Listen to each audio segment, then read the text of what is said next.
Hi! In this video I'll take you along as I sacrifice one of these tiny astronauts to a horrifying spirit of the forest, all in the name of motivation. I'm Daydam, and these are my mini-stories.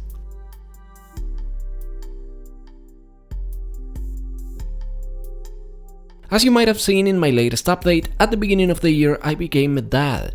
And while it's been an amazing experience, my life changed so much that even the ideas I had for future videos and other projects got impacted. As a result, I found myself not enjoying what I was planning to do for my first video of the year, which forced me to go into my miniatures box looking for something that inspired me. And what I found was this.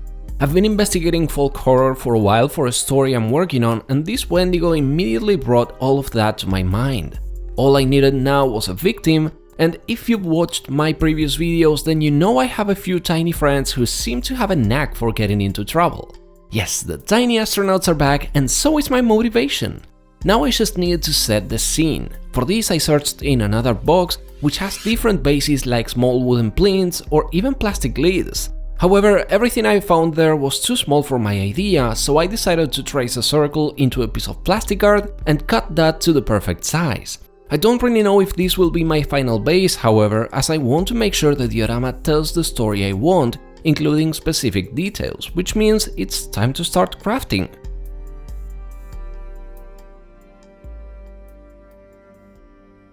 Over 2 years ago, I printed a bunch of trees for a diorama I eventually decided not to make. The base was roughly assembled, however, which means I now have a bunch of unused miniature trees stuck to a piece of MDF and XPS foam.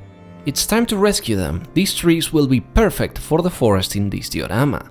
Because of course, since we are taking inspiration from folk horror, a cabin at the edge of the forest sounds like the perfect location for our story. Which means I have to make a cabin. This was a pretty fun process. I took some toothpicks, cut them to size, and used tape to hold the pieces together while I assembled the building. I don't need a perfect cabin or even a full one. We'll be seeing part of the building abandoned and mostly ruined, so any mistakes I make will only contribute to the storytelling, or at least I hope they will. For the roof and floor, I cut a few popsicle sticks and tongue depressors to size. I'll add more texture later, but for now this is it. With the cabin built, I still had a few things to work on, but an idea started to form in my mind. A small round base might not be enough.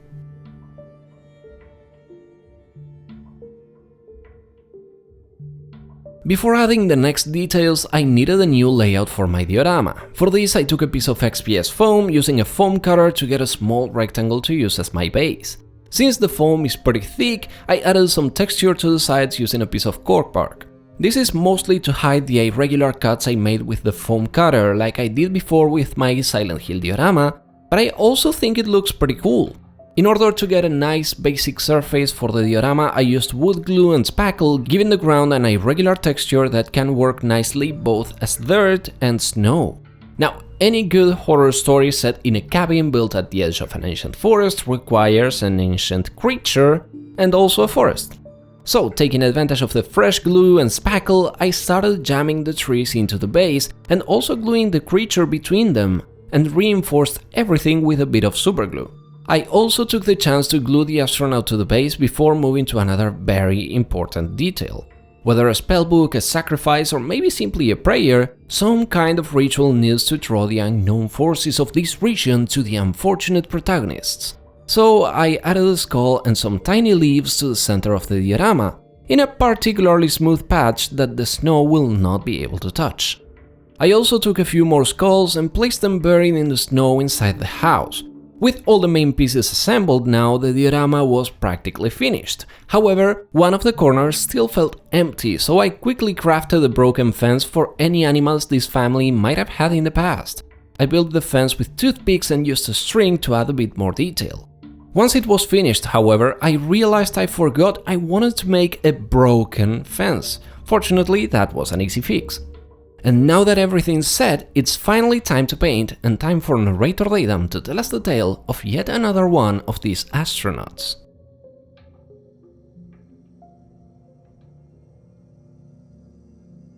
Curiosity is a dangerous thing.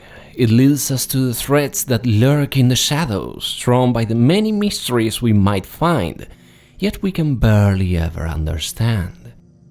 It pulls us along, and we absent-mindedly follow its tracks until we discover, often a second too late, that this adventure has been nothing but a trap. We may even know about the many dangers of our own curiosity ahead of time, but the temptation of discovery, glory, and power is a hard thing to resist. That is not the case of this explorer, however. No, this unfortunate traveler has just met the aftermath of another person's curiosity. Of course, the details of this series of events are unknown to our protagonist, but after taking a look at the state of the cabin to his left and the abandoned fields to the right, it is not hard to theorize that the people that once lived here have met a terrible fate. The rustling and cracking of the trees just ahead, as an enormous, terrifying entity approaches from the forest, can help us deduce that this being is to blame for what happened in this place.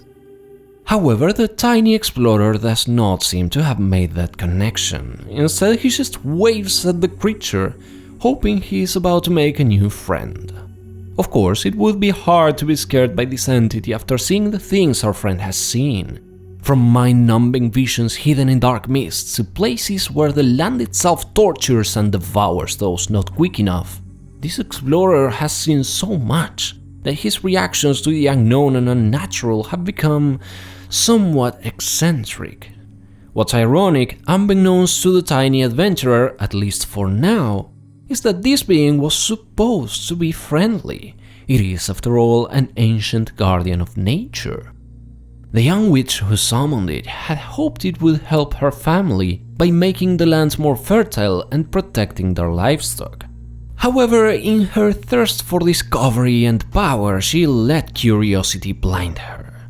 So let this be an advice to you. If an ancient ritual you find in the darkest corners of a witch's hut tells you to use a skull, stop for a second and think about who you're offering it to.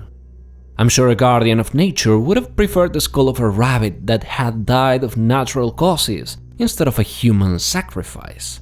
Oh, well, it's a fatal mistake for her and a lesson learned for the rest of us. What remains to be seen now, and what fascinates me the most, if I am to be sincere, is whether the Guardian will think of this explorer as a friend to nature or a threat. Yes, I can't wait to see what happens. Curiosity, as you can see, affects even those like me. There is a reason why I record these encounters, after all. And yes, I know I say it is a dangerous thing, but again, the thrill of discovery may be worth it.